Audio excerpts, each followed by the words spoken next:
सुनहरे गोबर की कथा। Tale of the golden dropping story in Hindi. एक बार की बात है, किसी शहर में एक बड़े से पेड़ पर एक पक्षी रहता था जिसका नाम था सिंधुक। सबसे चौंकाने वाली बात यह थी कि उस पक्षी का मल सोने में बदल जाता था। यह बात किसी को भी पता नहीं थी। एक बार उस पेड़ के नीचे से एक शिकारी गुजर रहा था। शिकारी उस पेड़ के नीचे आराम करने के लिए ठहरा। वो आराम कर ही रहा था कि इतने में सिंधुक पक्षी ने उसके सामने मल त्याग कर दिया। जैसे ही पक्षी का मल जमीन पर पड़ा, वो सोने में बदल गया।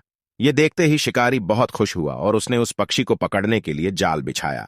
सिंधुक जाल में फंस गया और शिकारी उसे अपने घर ले आया। पिंजरे में बंद सिंधुक को देख शिकारी को चिंता सताने लगी कि अगर राजा को इस बारे में पता चला तो वो न सिर्फ सिंधुक को दरबार में पेश करने को कहेंगे, बल्कि मुझे भी सजा देंगे। ये सोचकर डर के मारे शिकारी ने खुद ही सिंधुक को राज दरबार में पेश कर राजा को सारी बात बताई। राजा ने आदेश दिया कि सिंधुक को सावधानी से रखा जाए और उसे अच्छे से खाना खिलाया जाए। ये सब सुनने के बाद मंत्री ने राजा को कहा, आप इस बेवकूफ शिकारी की बात पर भरोसा मत कीजिए।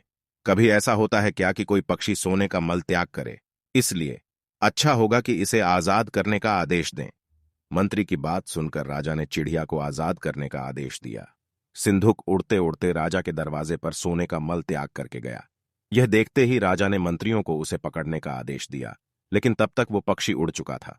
उड़ते उड़ते सिंधुक कह गया, मैं बेवकूफ था जो शिकारी के सामने मल त्याग किया। शिकारी बेवकूफ था जो मुझे राजा के पास ले गया। राजा बेवकूफ था जो मंत्री की बात में आ गया। सभी बेवकूफ एक जगह ही हैं। कहानी से सीख, कभी भी दूसरे की बातों में नहीं आना चाहिए और अपने दिमाग से काम लेना चाहिए।